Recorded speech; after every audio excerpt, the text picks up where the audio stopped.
데살로니가전서 16번째 묵상입니다. 데살로니가전서 3장 1절부터 6절 말씀까지 봉독합니다. 이러므로 우리가 참다 못하여 우리만 아덴에 머물기를 좋게 생각하고 우리 형제 곧 그리스도의 복음을 전하는 하나님의 일꾼인 디모데를 보내노니 이는 너희를 굳건하게 하고 너희 믿음에 대하여 위로함으로 아무도 이 여러 환난 중에 흔들리지 않게 하려 함이라. 우리가 이것을 위하여 세움받은 줄을 너희가 친히 알리라. 우리가 너희와 함께 있을 때에 장차 받을 환난을 너희에게 미리 말하였는데 과연 그렇게 된 것을 너희가 아느니라.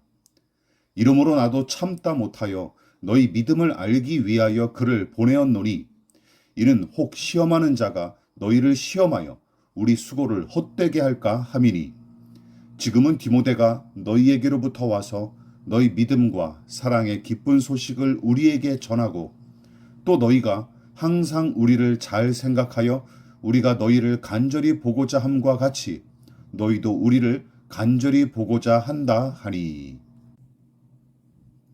바울과 전도자 일행은 데살로니가 교회를 다시금 방문하고 싶었으나 사탄의 회방으로 말미암아 가는 길이 막혔다며 심히 안타까워했습니다.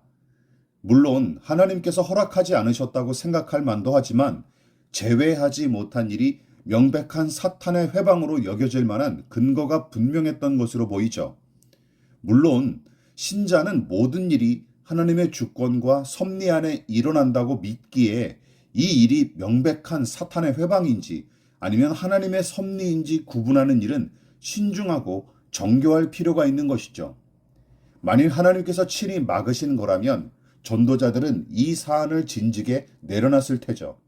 어쨌든 전도자 일행은 이 사안을 사탄의 회방으로 분별하고 판단했기에 그냥저냥 흘려보내지 않습니다.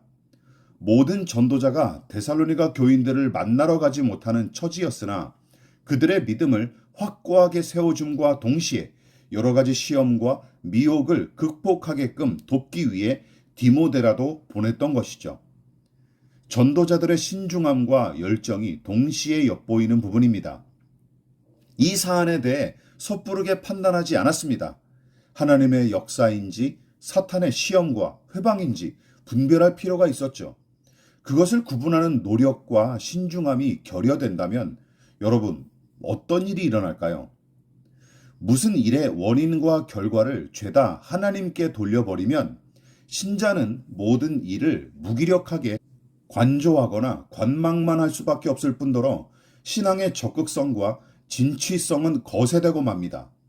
반대로 모든 일을 사탄 마귀 탓으로 귀신 탓으로 돌려도 문제죠. 그 생각 자체가 사탄 마귀의 영적 권위와 능력을 하나님보다 더 높이는 방식으로 엇나갈 수 있기에 각별히 주의할 필요가 있죠. 여기는 하나님의 영역이고 저기는 사탄의 영역입니까?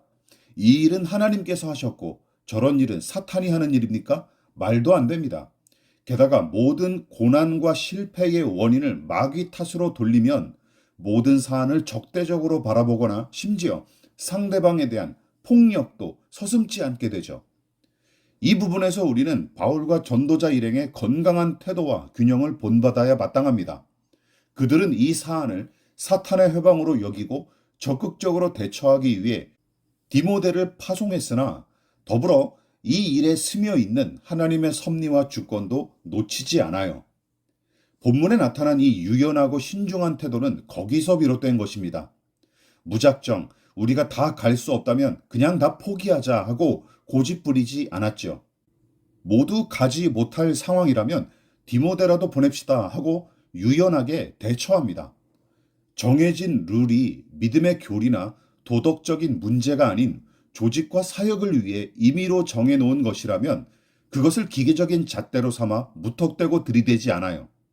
그래서 복음 전도를 비롯한 사역은 다른 일 못지않게 혹은 더더욱 신중하게 기도하고 세심하게 분별하는 과정을 거쳐야 마땅합니다. 왜냐하면 사람의 영혼과 그의 운명이 걸린 문제이기 때문이죠.